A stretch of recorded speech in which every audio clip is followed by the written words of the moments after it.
Glória a Deus. Glória a Jesus.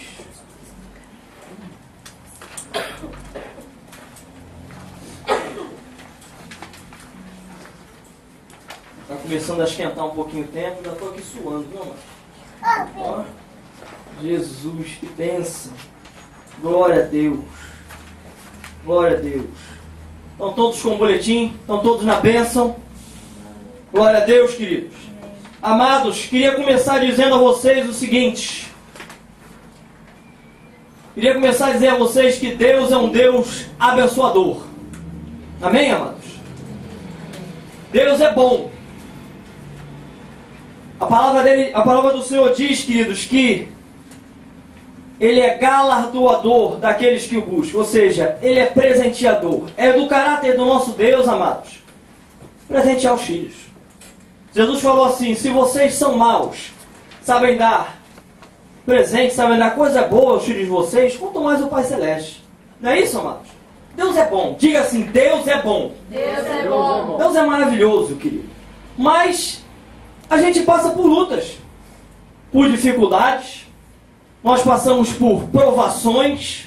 Vocês concordam comigo? Quantos aqui não passam por lutas? Levanta a mão que eu quero conhecer você. Olha só. Todos passam por lutas. Todos passam por dificuldades. E a palavra que nós temos falado durante esse ano, desde o início do ano, desde o primeiro culto, é que Deus tem para nós, querido, uma vida nova nele. São a palavra profética para esse ano que nós temos pregado. Subtemas sobre esse tema são 1000 gerações de bênção, a começar por mim. Levanta a sua mãozinha e fala assim: começa em mim, Senhor. Amém, amado? Comece em você. Deus quer que comece na sua geração. Deus quer que comece na sua vida. Em Cristo, nós temos a nossa possibilidade agora de reescrevermos a nossa história. Amém, queridos? Mas para que nós possamos reescrever a nossa história, para que a gente entenda esse setor, essa situação de nós passarmos por lutas, por dificuldades, a gente tem que entender, porque às vezes a gente escuta 1000 gerações de bênção e a gente tem uma visão errada do que é bênção. A gente acha que é bênção um carro que eu recebo. A gente acha que é bênção um trabalho, uma porta de trabalho que Deus abriu. Eu estou aqui para dizer para vocês que isso é consequência da bênção. Para a gente entender a bênção, a gente tem que saber o que é maldição. Às vezes a gente olha uma família, uma geração inteira, passando por divórcios. O bisavô divorciou, o avô divorciou, a mãe divorciou e ele se divorciou também. Aí ele fala assim: estou debaixo de maldição. Às vezes falência. O meu tataravô faliu, meu bisavô faliu, meu avô, meu pai, agora eu estou falindo também. E eu acho que isso é maldição. E a maldição que a palavra diz não é bem isso. Isso é o fruto da maldição. Para a gente entender um pouco isso, querido, o que é bênção, o que é maldição, a gente já vem falando isso. E eu vou falar isso todos os cultos para que a gente tenha, amado, no final do ano, isso dentro do nosso coração, guardado para que a gente tenha um entendimento amplo da situação. Amém, amados? E a palavra, querido, no hebraico, porque o Velho Testamento ele foi escrito no hebraico, a palavra para maldição tem duas delas, tem várias outras, mas duas delas nos dão um entendimento bem amplo. Uma delas é Kelalá. Repita isso. Kelalá. Kelalá, querido, significa maldito, execrado, separado. Ou seja, a palavra diz que quando o homem pecou, ele se desconectou de Deus. Ele se tornou maldito. Como consequência dele ter se desconectado de Deus, o que começou a acontecer foi a outra palavra que é nakav. Repita isso. Nakav. Nakav, querido, significa que o cerco foi perfurado.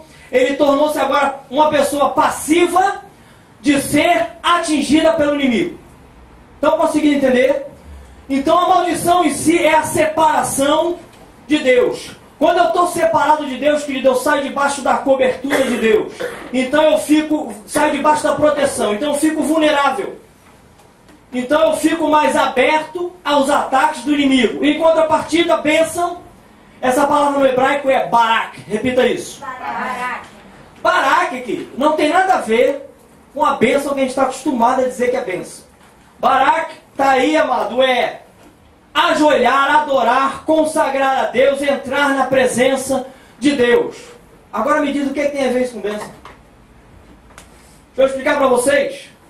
Quando eu entro na presença de Deus, quando eu me reconecto novamente ao Senhor, o que acontece, querido, é que eu abro o canal de bênção, eu entro no foco da bênção, eu entro debaixo do guarda-chuva, e essas consequências como carro, trabalho, salário, condição financeira, como a situação familiar em si, com os filhos, os cônjuges, você está entendendo? Isso começa a entrar em ordem porque eu estou debaixo da proteção de Deus. Então isso começa a acontecer na minha vida. Amém, queridos? Amém. Entenderam um pouco mais do que é bênção e que é maldição? Amém. Amém? Vocês estão aqui? Amém. Glória a Deus. Glória a Deus. Amado, mas hoje eu vim falar de um assunto com vocês, que é subtema desse tema que nós estamos vendo, que é 1000 gerações de bênção, a começar por mim. E esse tema, querido, é: deste ponto em diante, só a nado. Repita essa frase. Deste ponto em diante, só a nado.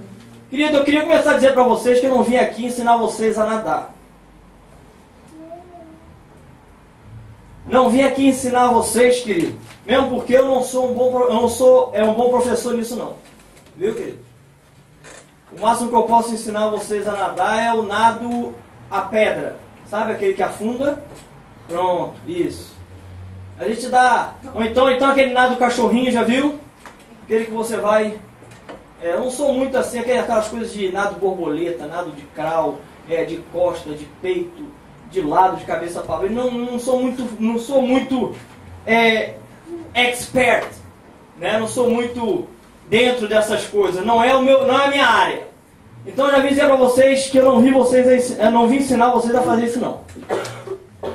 Não vim ensinar vocês. Vocês estão aí com o versículo base? O versículo base a gente encontra, querido, em Ezequiel 47, o versículo 5 diz assim: finalmente, mediu mais 500 metros, e o rio era tão fundo que não podia atravessar. Era fundo demais para ser atravessado, a não ser a nado. Vocês podem repetir esse versículo, por favor, todos juntos? 1, 2, 3 e já. Finalmente mediu mais 500 metros, e o rio era tão fundo que eu não podia atravessar. Era fundo demais para ser atravessado, a não ser a nado. Amém, queridos? Glória a Deus, glória a Deus. Mas olha só, querido. A vida cristã, ela é baseada em duas coisas. Eu vou dizer para vocês. A vida cristã é baseada em ato e processo. Diga assim: ato, processo. Eu tenho um ato. O que acontece? Jesus disse assim. Jesus disse: eu sou a porta. Aquele que passar por mim será salvo. Então preste atenção. Isso é um ato. É um ato, é uma atitude que eu tenho de aceitar, de receber o Senhor como Senhor e Salvador da minha vida. Amém, queridos? Só que Jesus também falou assim: eu sou o caminho. Isso é um processo. Eu passo pela porta e depois da porta existe um caminho. Estão conseguindo entender? Estão conseguindo, amados? Estão comigo aqui? Amém? Amém. Então, querido, eu passo pela porta, é um ato. Logo depois tem uma caminhada. Por isso que a Bíblia diz assim, que nós devemos perseverar na salvação. Isso quer dizer que não basta simplesmente eu aceitar Jesus como Senhor e Salvador na minha vida. Não basta simplesmente eu ir à igreja. Não basta simplesmente, querido, eu ir aos GEs, aos estudos bíblicos. Isso faz parte do pacote. Isso é o que eu posso fazer. Só que Deus está querendo levar a gente num patamar mais alto. Deus está querendo levar a gente para algo que não depende só de nós. Deus está querendo levar a gente para uma atmosfera, querido, que não depende de você. O que é que depende de você? Depende de você ler a palavra. Depende de você orar. Depende de você jejuar. Estou conseguindo entender? Mas tem uma parte, amado, da caminhada que não depende mais de você. Aí nós temos que nos tornar dependentes completamente do Senhor para que isso aconteça. Vamos aprender um pouco mais para eu não começar a dar nó na cabeça de vocês no início? Amém, queridos? Amém. Acompanhe comigo aí no boletim. Ezequiel 47, 1 diz assim: depois disto, o homem me fez voltar à entrada do templo, e eis que saíam águas debaixo do limiar do templo. Joel 3,18 diz assim: sairá uma fonte da casa do Senhor e regará o vale de Sitim. Então, querido, preste bem atenção. Aqui está dizendo que tem águas que saem da onde? Onde é que estão saindo as águas? Da fonte. Estão saindo do... Deixa eu ser mais específico. Estão saindo do altar do Senhor. É de lá que sai, querido, essas águas vivas. É ali que começa o processo. Ali começa, querido, a fonte de vida. Ali é onde começa tudo. É no altar do Senhor onde começa, querido, a verdadeira igreja, o verdadeiro corpo de Cristo. E o processo, ele vai se progredindo. Você vai avançando. Você vai caminhando. Ele continua. Preste bem atenção. Vamos continuar um pouco mais. Ezequiel 47, versículo 3, acompanhem comigo. Saiu aquele homem para o oriente, tendo na mão um cordel de medir, e mediu 1000 côvados, e me fez passar pelas águas que me davam aonde, queridos? Pelos tornozelos. Então ele começou a caminhar, presta bem atenção. Águas que saíam do trono, ele começa a caminhada e a água já está onde? No tornozelo. Versículo 4, mediu mais 1000 e me fez passar pelas águas que me davam pelos joelhos. Mediu mais 1000 e me fez passar pelas águas que me davam pelos lombos ou pela cintura. Porém, querido, há um ponto aqui agora que não era mais possível caminhar. Há um ponto aqui agora que olha o que aqui diz o versículo 5. Finalmente, preste bem atenção aqui, que quando a Bíblia diz finalmente, não quer dizer que acabou algo. É o fim.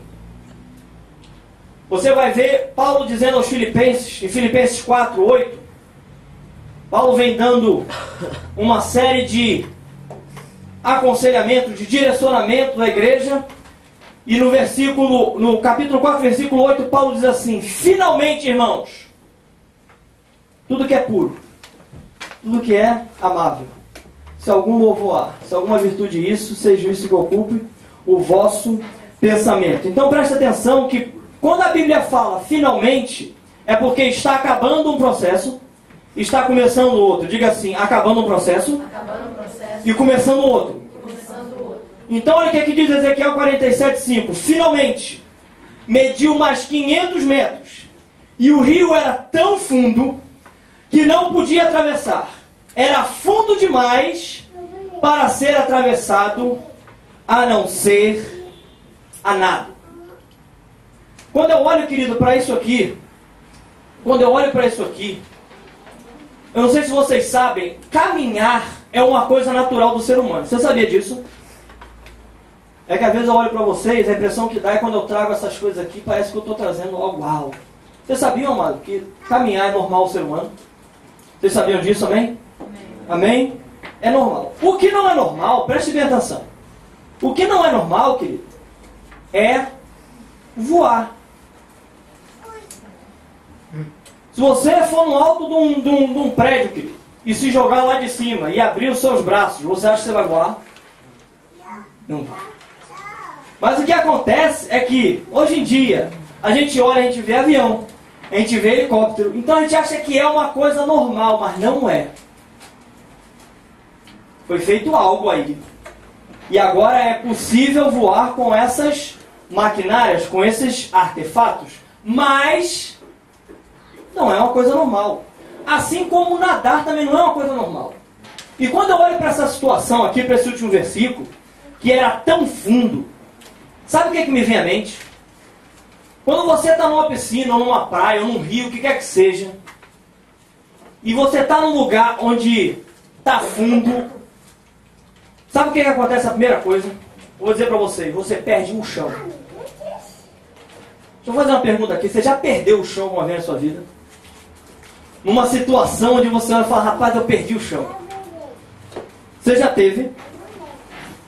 Só que quando você perde o chão, querido, no rio do Senhor, é diferente. E a gente vai aprender no decorrer da palavra o porquê. O porquê. E o que isso Zeca quer dizer, afinal de contas? Ele perde o chão. Ele só podia atravessar nada. O que isso quer dizer? Deste ponto em diante só nada. Comece aí comigo, querido. Vai acompanhando. Está com a sua caneta aí preparada, amém? Amém. Glória a Deus. O que significa isso? Escreva, por favor, no ponto 1. Entrega total.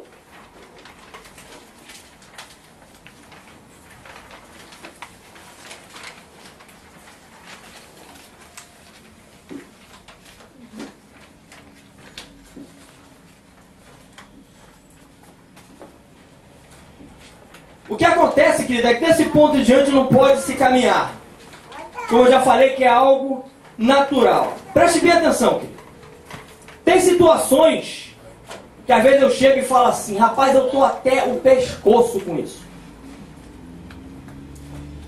Rapaz, eu já fiz de tudo nesse casamento. Eu já estou até o pescoço com o meu cônjuge. Já fiz tudo o que tinha para fazer. Quando uma pessoa fala isso para mim, eu creio nela porque ela realmente fez tudo o que ela podia, coitada. Mas agora chegou um momento em que ela tem que se entregar. Ela tem que se entregar completamente. Não depende mais dela. O que depende da pessoa, queridos, num casamento? Depende da pessoa o seguinte. Os maridos levam flores para as esposas, olha que benção. Né? Se bem que tem esposa que não gosta de flor. Mas com a caminhada você aprende, viu, amado? Você aprende com a caminhada. Se a sua esposa gosta de flor, se ela não gosta, dê flor para ela, é uma benção. Né? As mulheres às vezes preparam aqueles jantares à luz de vela, já viu?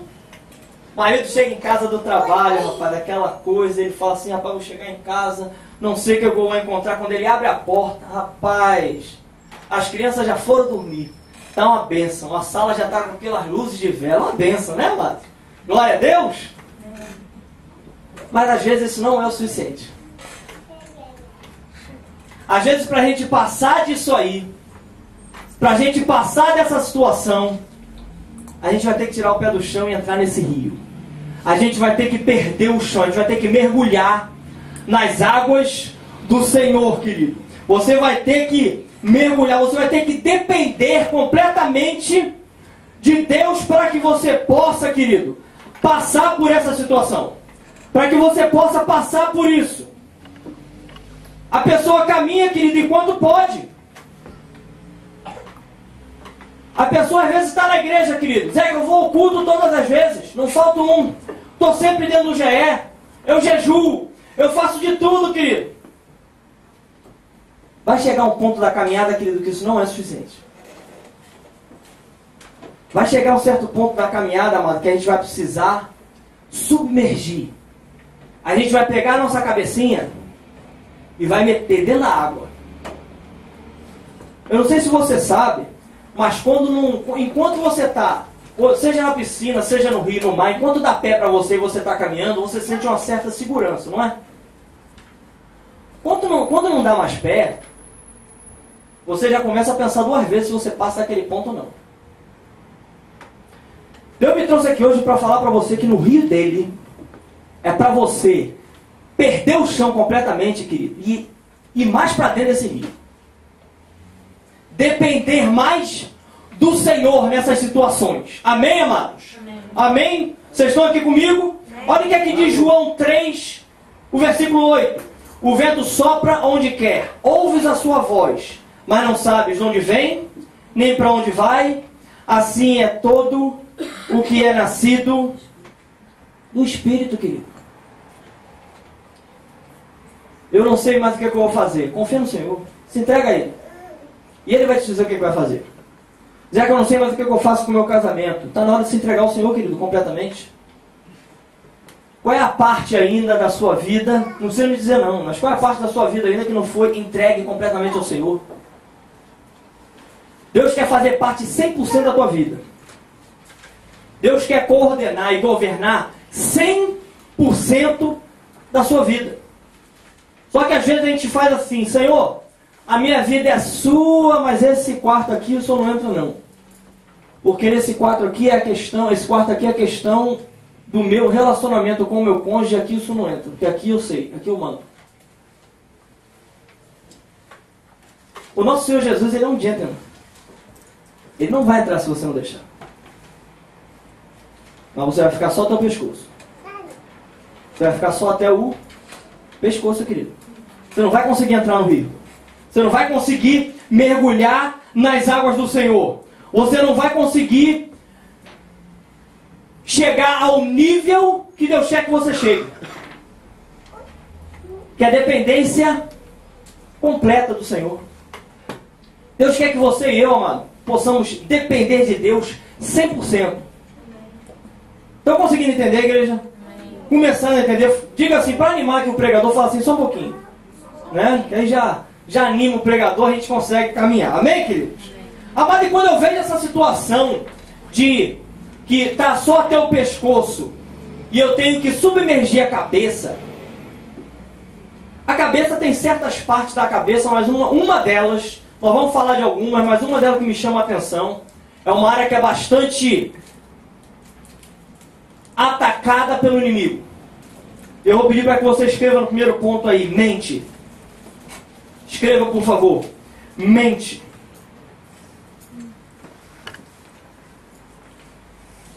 Primeira Coríntios 2:16, a parte B do versículo diz assim: nós, porém, temos a mente de Cristo.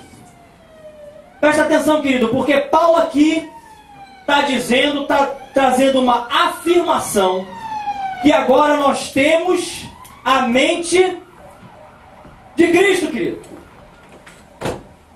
Você sabe a proporção, você sabe a grandeza, você tem ideia da grandeza do que isso quer dizer?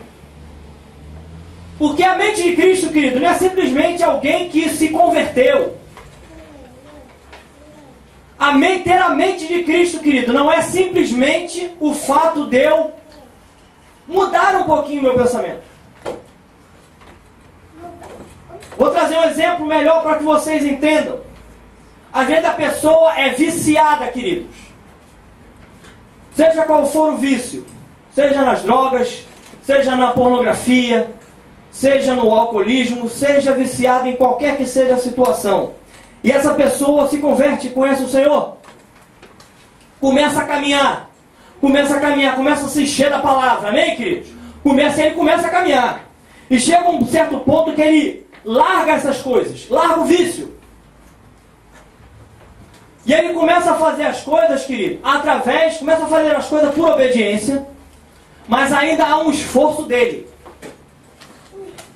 Quando ele dá de cara com aquela situação, onde ele era viciado, ele olha para aquilo e ele fala assim, eu não vou fazer. E eu creio que ele está querendo dizer aquilo mesmo. E ele fala, eu não vou fazer isso. Eu não vou fazer, e ele se desvia e ele consegue vencer aquilo. Amém, queridos? Pensam isso, glória a Deus. Mas ter a mente de Cristo não é isso. Deus não quer, querido, que nem eu nem você tenhamos uma vida onde a gente passe uma vida inteira falando assim, meu Deus, a tentação de novo, ufa, mais uma vez passei. Deus não quer isso. Quando Paulo está dizendo aqui que nós porém temos a mente de Cristo, a mente de Cristo, querido, é alguém que já mergulhou nesse rio, já foi sarado, já foi curado. E quando ele olha para a situação onde ele era viciado, onde ele era preso, ele olha para aquilo agora como livre. Como alguém liberto. Aquilo não tem ação nenhuma. Não mexe com o interior mais dele. Antigamente ele ainda sentia um desejo. A mente dele ele tinha mudado um pouco. Assim, não, Deus não quer. Se eu fizer isso eu vou desagradar a Deus. Mas havia uma luta. E ele tinha que lutar para não cair naquela tentação. Porque havia o desejo ainda no coração dele.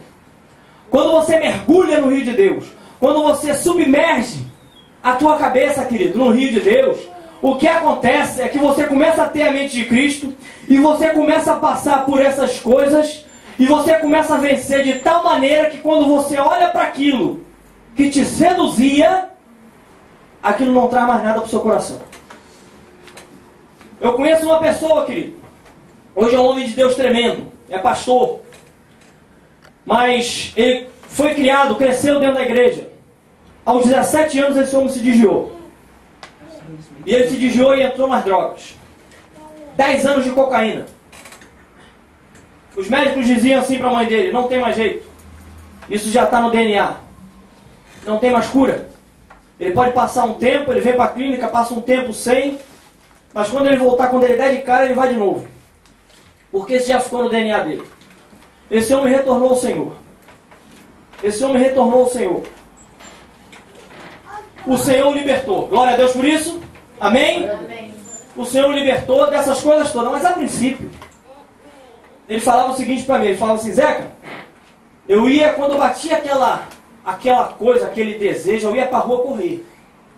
E às vezes quando eu estava correndo, eu via aqueles outdoors, né? Aqueles posters na rua, com propaganda de cigarro.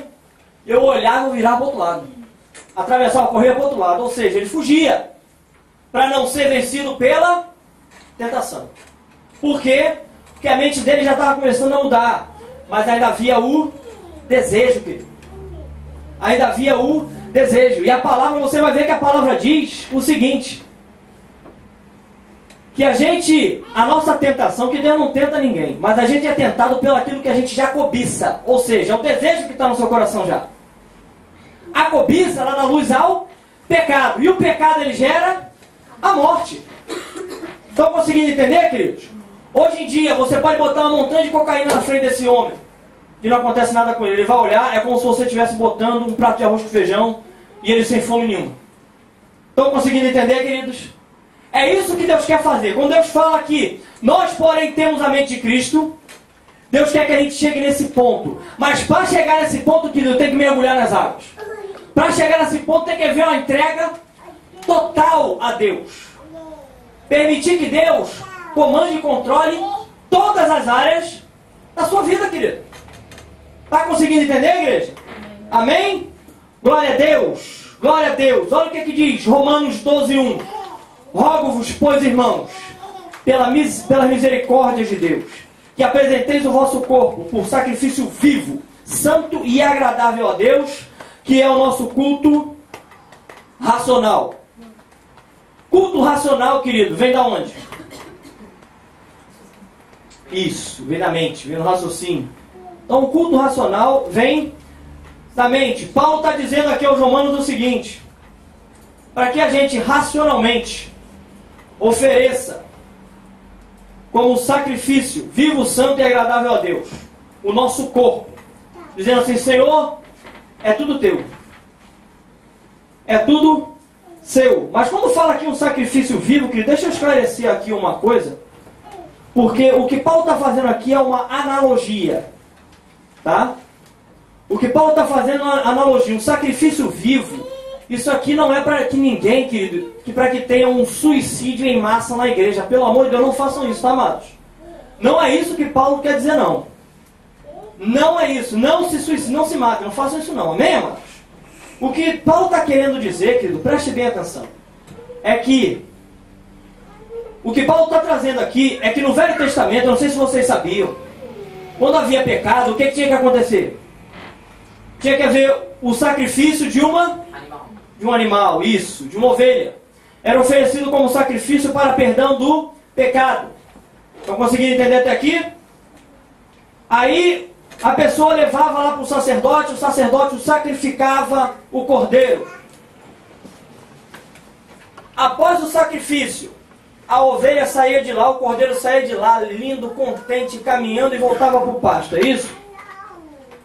Ou não? Oferecendo o sacrifício, que acontecia com a ovelha? Morria, querido. O que Deus está querendo falar aqui, através da palavra dele, é para a gente fazer o seguinte: querido, faça morrer a sua natureza terrena. Ofereça a sua vida como um sacrifício vivo. Mate o seu eu, querido. Sabe a sua vontade? Bota ela na cruz, onde ela devia estar. E às vezes essa nossa vontade impede a gente de entrar nesse rio do Senhor. Sabia? Hoje é dia de igreja. Rapaz, eu não estou com vontade.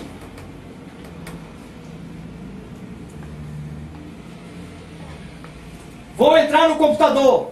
Aí aparece aqueles pop-up, sabe? Aí eu olho. Aí eu fico curioso. Eu quero olhar. Morto não tem querer, querido.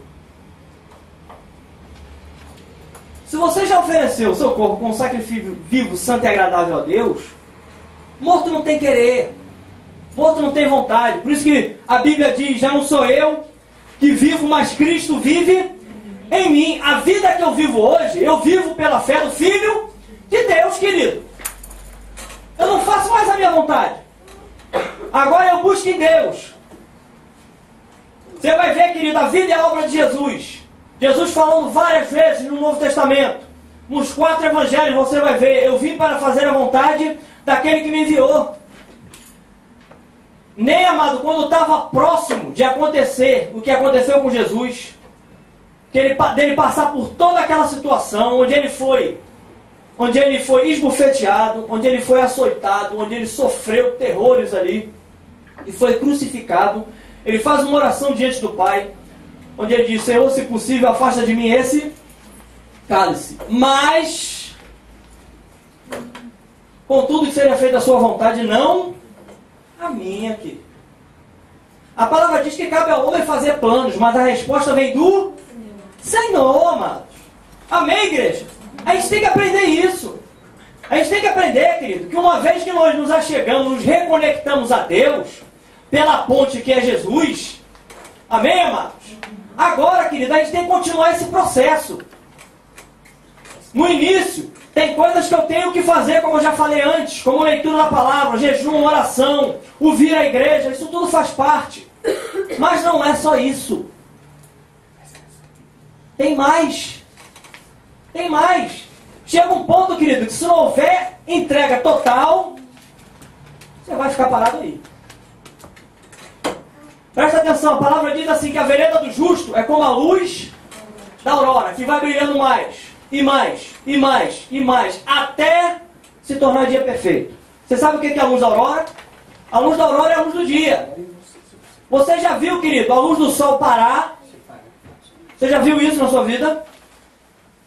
O sol nasce de manhã, você já viu o sol parar? Não existe, né, querido? A vida cristã, meu amado, não pode parar. A vida cristã não pode parar. Se você está assim, se você está com um pensamento que diz assim: rapaz, mas eu estou parado aqui em um lugar. Na verdade, você não está parado, você está regredindo já, querido. Porque o processo tem que continuar, não pode parar. Estão conseguindo entender, igreja? Amém? Glória a Deus. Isso, querido, e para essa coisa acontecer, de eu ter a mente de Cristo, aí vai um segredo para nós. Salmos 119:11. Escondi a tua palavra no meu coração para não pecar contra ti. Eu preciso guardar a palavra no meu coração. Como é que eu escondo a palavra no meu coração? Vou dizer para vocês. Decorando a palavra de Deus, querido. Sabe o que o salmista está dizendo aqui? O salmista está dizendo aqui que ele se encontrou em falta. O salmista está dizendo assim, ó: querido, eu estou vendo aqui que no meu coração, que na minha mente, ainda há muita coisa mundana. E eu tenho que reprogramar a minha mente. Eu tenho que lavar, querido, a minha mente. E o salmista, ele traz um segredo que ele fala assim: Senhor, eu preciso desesperadamente guardar, decorar a tua palavra para que haja uma reprogramação. Estão entendendo? Para que haja uma mudança na minha vida. Eu antes pensava dessa maneira, agora eu passo a pensar, eu mudo os conceitos. Antes eu escutava assim: o casamento não deu certo, separa. Eu tiro isso da minha mente e substituo pelo conceito bíblico que diz que o que Deus uniu não separa o homem. e que Deus abomina o divórcio. A palavra diz: maridos, amai vossas esposas como Cristo amou a igreja e a si mesmo se entregou por ela. E antes eu tratava a minha esposa, querido, pior do que cachorro. Eu tiro esse conceito e começo a amar conforme Cristo amou a igreja. Eu começo a me dar. Está entendendo, igreja? Quando a Bíblia fala: mulheres, ganhem seus maridos calado. E antes eu batia de frente toda hora. Eu tiro esse conceito de discussão, de contenda, e boto o conceito da Bíblia. E ganho meu marido calado só com as minhas atitudes. As minhas atitudes de acordo com a palavra. E você vai ver, esposa, Deus impactando a vida do teu marido. Amém, queridos? Glória a Deus. Vocês estão aqui? Estou achando vocês assim um pouco... Vocês estão aqui? Amém? Amém? Glória a Deus. Glória a Jesus. Glória a Deus.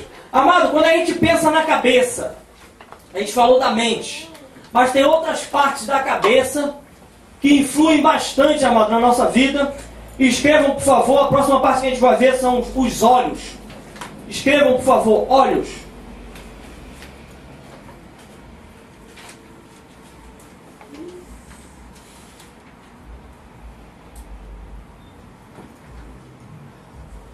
Marcos 9,47 diz assim: e se um dos teus olhos te faz tropeçar, arranca-o.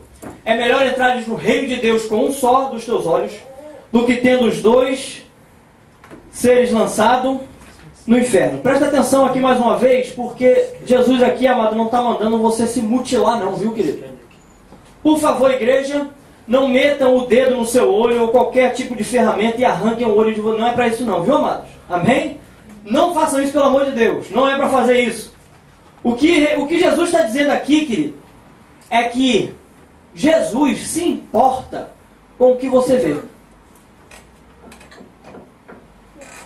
Os céus se importam com o que eu e você vemos de maneira tal que isso pode impedir a nossa entrada no reino dos céus. Olha que coisa. Olha o que Jesus está dizendo aqui, querido. Ela pode impedir a nossa entrada no reino. O que Deus está falando é assim, querido. O que Jesus está querendo dizer para nós é assim: presta atenção com o que você olha. Presta atenção com o que você está olhando. E como você está olhando. Zeca, como assim, como eu estou olhando? Às vezes a gente tem olhos maus. Sabe? Como assim, Zeca, tenho olhos maus? Às vezes eu tenho olhos críticos. Eu entro na igreja, o culto hoje não foi do jeito que eu queria.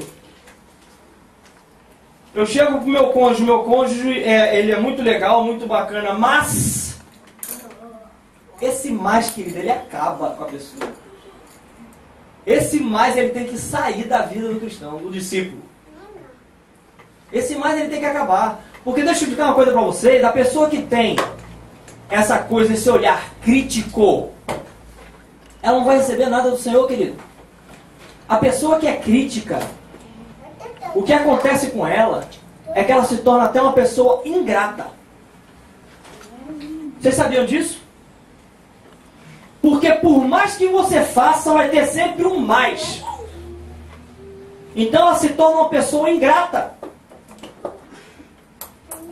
Deus se preocupa, querido, da maneira com que nós olhamos as pessoas. Às vezes eu olho e julgo a pessoa. A palavra diz que com a mesma medida que eu julgar, eu vou ser julgado. Eu trago um peso espiritual para a minha vida. O que Jesus está dizendo através desse versículo é assim: eu me importo com o que você vê. Cuidado com isso. Cuidado onde é que estão os teus olhos. Cuidado da maneira que você olha. Deixe de ser crítico. Comece a olhar as coisas com bons olhos.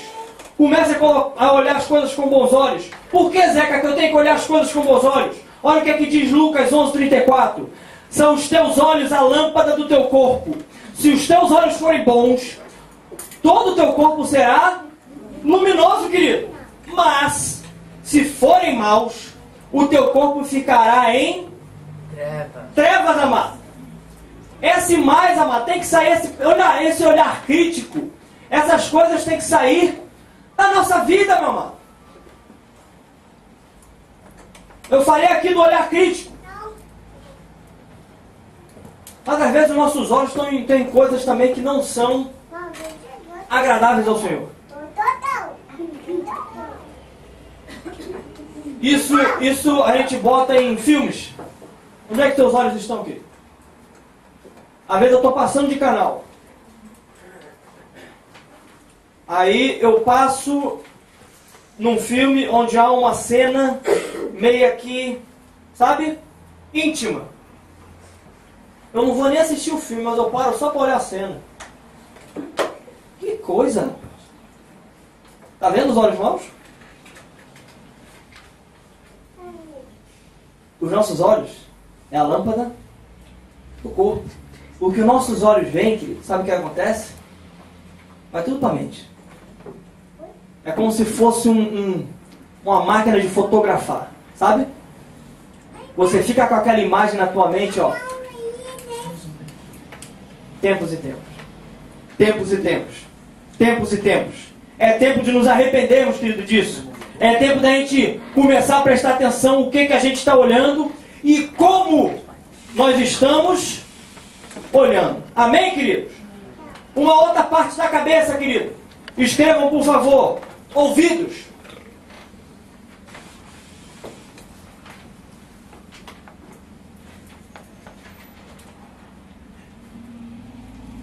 Querido, é preciso a gente afinar os nossos ouvidos para ouvir o Senhor. Deus quer que a gente possa afinar os nossos ouvidos espirituais para escutá-lo, querido. Estão conseguindo entender? O Zeca, o que é afinar o ouvido? Presta atenção. Preste bem atenção, querido, que para afinar o ouvido, você tem que escutar. Eu não sei se vocês concordam comigo, mas para você afinar o ouvido, para você se acostumar com a voz de certa pessoa, você tem que escutar ela várias vezes para que você se acostume com a voz. Eu não sei se vocês sabem. Se vocês não sabem, eu vou revelar um segredo para vocês, amém? Eu estou casado com a mulher mais linda do universo. Está aqui, ela aqui, ó. A mulher mais bonita do universo. Estou com ela há 18 anos, vamos fazer 19 anos esse ano de casado. Fora os 3 anos de namoro e noivado. Eu escuto essa mulher, querido, todos os dias, muitas vezes no dia. Glória a Deus por isso, amém? Quando ela abre a boca para falar, eu já reconheço a voz. Quando ela vira para mim e fala assim: baby, eu te amo, eu penso assim: hoje tem festa. Estou falando isso no modo espiritual, tá, mano? É. Estão conseguindo entender, queridos? Para a gente afinar o nosso ouvido, para aprender a escutar o Senhor e parar de escutar certos tipos de coisas, queridos, a gente tem que afinar o ouvido e escutar mais. Escutar mais o Senhor. Escutar mais. Olha o que diz. A Bíblia fala sobre um sacerdote, querido, chamado Samuel. Lembram dele? Amém? Acompanhe comigo. Samuel 3, o versículo 4. O Senhor chamou a Samuel. O Senhor chamou. Samuel, Samuel. Ele respondeu: eis-me aqui. E correndo a Eli, disse-lhe: eis-me aqui porque tu me chamaste. Mas ele disse: eu não te chamei, torna a deitar. E ele foi e se deitou. Tornou o Senhor a chamar: Samuel, Samuel. E Samuel se levantou e foi ali e disse: eis-me aqui porque tu me chamaste. Mas ele disse: eu não te chamei, filho meu, torna a deitar. Amado, Eli já estava, coitado, o velhinho já estava aqui querendo dormir, cansado. Samuel vinha toda hora acordar Eli e falar assim: Você está me chamando, amado, eu estou aqui. Estão entendendo aqui a situação, querido? Ora, Samuel ainda não conhecia o Senhor. E a palavra do Senhor ainda não lhe tinha sido revelada. O Senhor, pois, tornou a chamar a Samuel pela terceira vez. E ele, levantando-se, foi ali e disse: eis-me aqui, porque tu me chamaste. Então entendeu Eli que o Senhor chamava o menino. Pelo que ele disse a Samuel: vai deitar-te, e há de ser que, se te chamar, dirás: fala, Senhor, porque o teu servo ouve. Foi, pois, Samuel e deitou-se no seu lugar. Depois disso veio o Senhor, parou e chamou, como das outras vezes, Samuel, Samuel. Ao que respondeu Samuel: fala, porque o teu servo ouve. Preste bem atenção, querido. Aqui está falando de um menino chamado Samuel. E esse menino se tornou um homem tremendo, um servo de Deus tremendo, onde a palavra diz que nenhuma palavra que saiu da boca desse homem caiu pelo chão. Ou seja, tudo que Samuel falou se cumpriu, querido. O que aconteceu com Samuel? Vou explicar para vocês. Ele teve, querido, o ouvido afinado. Ele afinou o ouvido. Ele afinou o ouvido, querido. Ele foi afinando. Ele foi afinando. Ele foi escutando mais. Foi escutando mais. Foi escutando mais. Foi escutando cada vez mais a voz do Senhor, meu amado.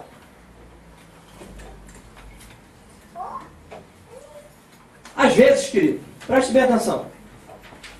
Às vezes, vou descer aqui um pouquinho para falar mais com vocês. Às vezes a gente olha, e não sei se vocês já passaram por isso, se a gente falar que agora eu me converti. Aí você chega com seus amigos e fala assim: agora eu me converti, agora eu estou indo à igreja. Aí os seus amigos começam a falar assim: olha, querido, vai com calma. Vai devagar, porque para que não haja uma lavagem, para que não faça uma lavagem cerebral em você. E eu acho, queridos, que a gente tem que tomar cuidado com lavagens cerebrais realmente. Sabe? Por que a gente tem que tomar cuidado com essa lavagem cerebral? Porque é da nossa mente, querido, que vem as nossas decisões. Você sabia disso? As nossas decisões vêm das nossas mentes. Só que as pessoas falam isso quando você vai para a igreja. Certo? Agora presta bem atenção.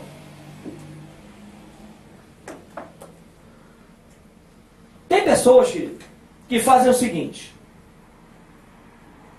o bebezinho nasce, aí ele cresce um pouquinho, certo? Aí eu pego a criança e boto ela na frente de uma televisão, para uma televisão fazer o babysit do meu filho. Sabe o que está acontecendo com aquela criança? Lavagem cerebral. Nos Estados Unidos, houve uma situação em que uma criança, após assistir um certo desenho, muitas e muitas vezes,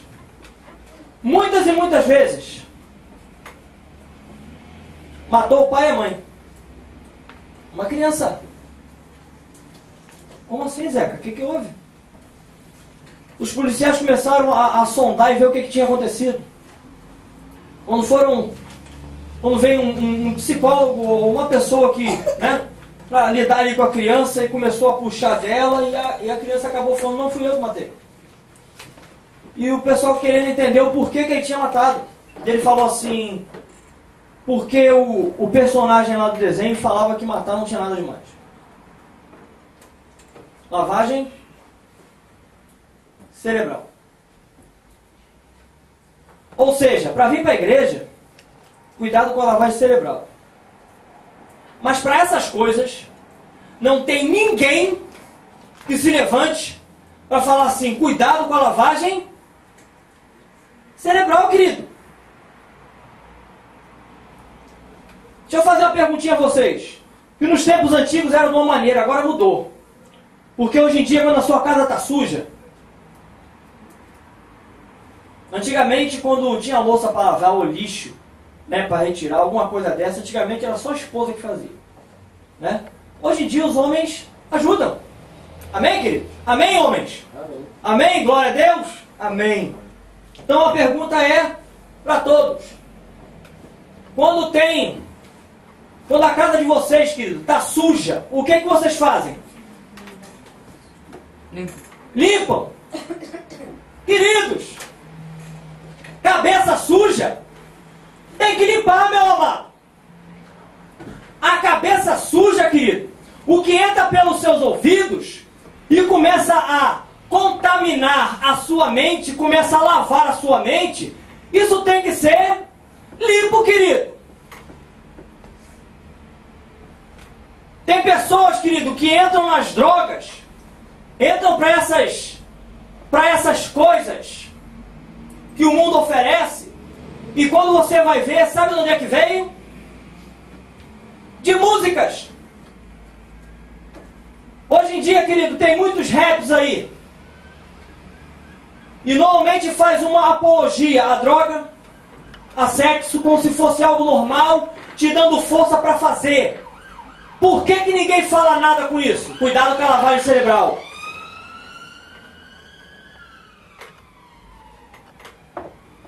Eu só acho normal.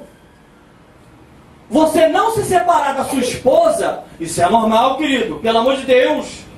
Mulher, você vai submeter esse homem, que é isso? Fizeram uma lavagem cerebral em você, marido. Amar sua esposa como Cristo amou. Que é isso, rapaz? Como é que você vai amar sua esposa? Não, você tem que ser machão. Isso é lixo. Isso é lixo, querido.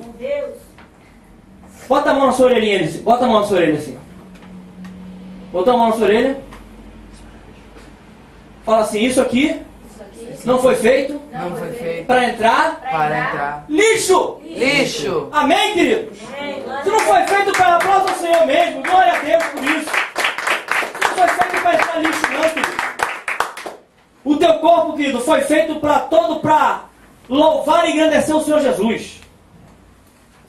Foi feito por louvor da glória dele. Foi para isso que você foi feito, querido. Para louvor da sua glória. Amém, amém, amados? Glória a Deus. Aleluia. Olha o que diz. Olha o que diz Salmos 62:11. Uma vez falou Deus, duas vezes ouvi isto, que o poder pertence a Deus. Quantas vezes Deus falou com Samuel? Alguém lembra? Na verdade foram 4, né?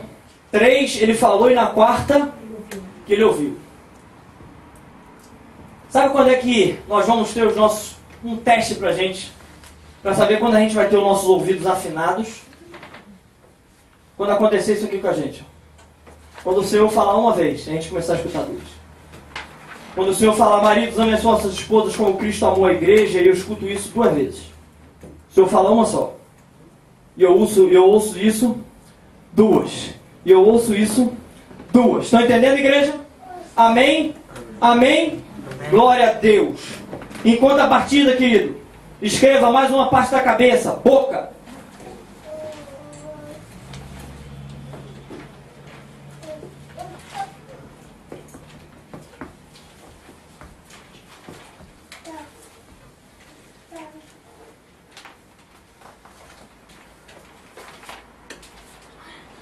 A boca, querido, é algo que nós devemos controlar. Você sabia disso? Porque a palavra diz que nós comeremos do fruto da nossa boca. A boca, na verdade, querido, serve como um teste para nós. Para a gente saber o que está na nossa mente, o que entrou nos nossos ouvidos, o que entrou através dos nossos olhos. Olha o que diz Provérbios 12:14. Cada um se farta do bem pelo fruto da sua boca, e o que as mãos do homem fizeram ser-lhe retribuído. Salmos 19:14. As palavras dos meus lábios e o meditar do meu coração sejam agradáveis à tua presença, Senhor, rocha minha, Redentor meu. Querido, a boca é um reflexo de tudo aquilo que nós recebemos. A boca, querido, vai falar daquilo que o teu coração está cheio. Vai falar daquilo que a tua mente está cheia. Se você passa o dia inteiro escutando palavrão, palavrão, palavrão, palavrão, chega no final do dia, quando você chegar em casa, você vai abrir a tua boca e vai sair palavrão. Se você o dia inteiro está se enchendo de reclamação, reclamação, só gente reclamando e murmurando, você vai começar a se tornar uma pessoa que só reclama e murmura. Tem que ter cuidado com a boca, querido. Porque, eu não sei se você sabe, na boca tem uma parte na sua boca que se chama língua. Você sabia disso? E a palavra diz que a língua, querido, é fogo. A palavra diz, querido, que a língua, que na língua está o poder da vida e da morte, querido. Eu tanto posso abençoar, trazer vida para a vida de uma pessoa, como eu posso matar aquela vida. Zeca, como é que eu mato uma vida com a minha boca? Começa desde a criança a falar assim: você não serve para nada, você é um imprestável, você é burro, e quando você crescer você vai ver o fruto que vai acontecer nele. Está entendendo, igreja? A gente tem que ter cuidado com aquilo que sai da nossa boca. A gente tem que ter cuidado com aquilo que sai da nossa boca. Então, amado, quando a gente chegar nesse ponto em que o salmista diz aqui que as palavras do meu lábio e meditar do meu coração sejam agradáveis à presença do Senhor. Ok. Por isso que a palavra diz que para que nós possamos falar entre nós em quê? Salmos, hinos e cânticos espirituais. Olha só que coisa. Faz exercício assim, querido. Se você não tem o que falar, fica lá. Amém. Aqui a gente está falando da gente imergir a cabeça nos dias do Senhor. Quando você vai entrar, casados, naquela discussão tola, que você não tem o que falar, mete a cabeça debaixo d'água, queridos. Porque boca cheia d'água, não sai nada, só sai blá, blá, blá, não sai nada. Você não entende nada que sai da boca. A boca se enche d'água e você não consegue falar. Já experimentou falar debaixo d'água? Não sai nada, querido. Estão conseguindo entender, igreja? Estão conseguindo entender, amados? Amém? A gente tem que ter cuidado com isso, amados. Tem que ter cuidado com o que sai da boca. Amém, amados? Glória a Deus por isso. Glória a Deus. A gente falou aqui, queridos, de uma ordem. Nós falamos aqui de uma ordem. Alguém lembra da ordem? Mente, olhos, ouvidos e boca. Mas o contrário também funciona. O que eu falo contamina também o que eu ouço, contamina o que eu vejo, os meus olhos, e contamina automaticamente a minha mente. Vocês estão entendendo, queridos? A coisa funciona das duas maneiras. As coisas funcionam das duas maneiras. Amém, meus amados? Glória a Deus por isso. Se nós, querido, vigiarmos isso, se nós metermos a cabeça, imergirmos a cabeça no rio do Senhor, nos entregarmos completamente, você sabe o que acontece? Se você tiver uma entrega total, querido, sabe o que acontece? Olha o que vem depois desse ponto. Ezequiel 47. O que acontece, querido, que vai impactar, o que vai trazer para a sua vida é vida. 47, versículo 7. Tendo eu voltado, eis que havia na ribanceira do rio muitíssimas árvores, de uma e da outra banda. Então disse: essas águas saem para a região oriental e descendo entrarão na Arábia, no Arabá, e irão em direção do mar. No mar entrarão as águas que fizeram sair, e as águas ficarão saudáveis. Todo o ser vivente que vive em enxame viverá por toda parte, onde chegarem os rios, e haverá muito grande multidão de peixes, porque lá são vindas estas águas, e as águas do mar ficarão saudáveis, e tudo viverá, onde chegará o rio, querido.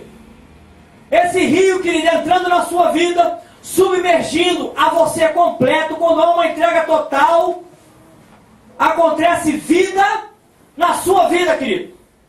A vida de Deus começa a fluir dentro do teu ser. Amém, igreja? Olha o que é que mais acontece. Colheita abundante. Olha o versículo 10. Achar-se-ão junto a ele, pescadores, desde Engedi até em Eglaim, haverá um lugar para se estenderem redes. O seu peixe será segundo as suas espécies, como o peixe do grande mar, em multidão excessiva. Repita isso, multidão excessiva. Multidão excessiva. Olha só, querido. Sabe o que mais acontece? Alimento e remédio. Olha o que diz no versículo 12. Junto ao rio, sobre a sua ribanceira, do ume da outra banda, nascerá toda árvore que dá fruto para se comer, cuja folha não murchará, nem faltará o seu fruto. Produzirá novos frutos todos os meses, porque suas as águas saem do santuário, o seu fruto servirá de comida e as suas folhas remédio, querido. Então, amado, esse rio de Deus fluindo nas nossas vidas, quando há entrega total, acontece vida nas suas vidas, nas nossas vidas, acontece provisão, acontece, querido, colheita abundante de alimento, remédio, tudo vai ser provisionado para a sua vida, meu amado. Amém? Glória a Deus por isso, querido. Amém. Amados, não há dúvida de que a vida verdadeira, querido, está nesse rio que sai do trono de Deus. A vida verdadeira, querido, está nesse trono. Está nessas águas que saem do trono do Senhor. Deus quer que a gente mergulhe de cabeça. Deus quer que você, querido, não fique com os seus pés no chão e com água só até o pescoço, não. Deus quer inundar a tua vida de maneira tal, a ponto de que não haja mais o seu eu e haja simplesmente o Senhor na tua vida.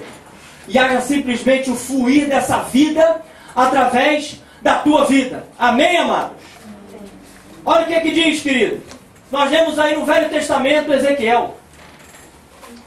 Sabe o que é que diz no último livro da Bíblia? No último capítulo. Você sabe o que é que diz? Fala sobre essas águas. Porque essas águas é o início e é o fim, querido.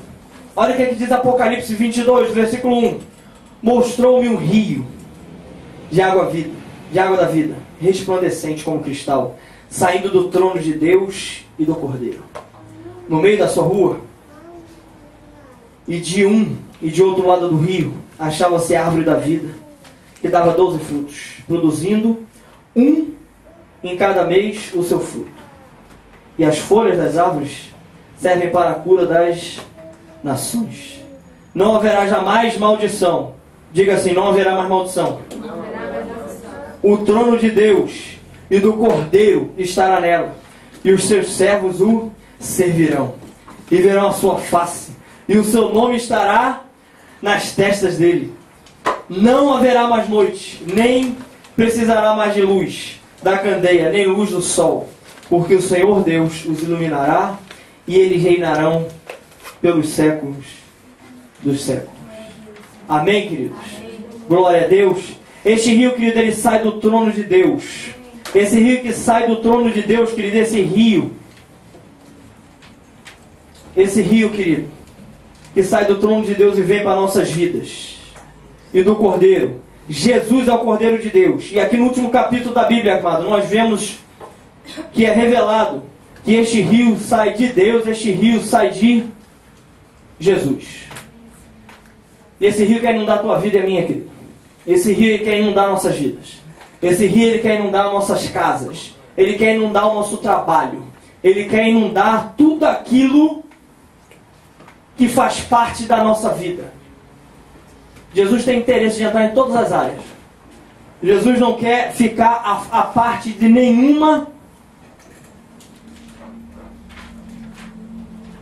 dessas áreas. Como eu falei no início, parte disso, amado, parte dessa caminhada é feita por nós. A gente começa a caminhar e a gente começa a orar, ler a palavra, jejuar, se congregar. Isso tudo faz parte, mas há um ponto em que precisamos sair, amado, da nossa zona de conforto. Você sabe o que é isso? É quando parece que está tudo bem para mim. Eu vou à igreja, eu tenho o meu trabalho, eu não preciso de mais nada. Deus tem muito mais para você. Deus não tem só isso. A sua vida começa, na nossa vida começa a acontecer isso, porque Deus começa a entrar. Mas Deus quer tomar conta do local. Ele quer tomar conta da tua vida inteira. Incondicionalmente. Não importa o lugar, não importa o país que você esteja, não importa a circunstância nem o problema que você está passando. Deus quer entrar nisso aí. Portanto, querido, mergulhe no rio do Senhor, no nome de Jesus de Nazaré. Amém, amados? Glória a Deus. Vamos ficar de pé, por favor.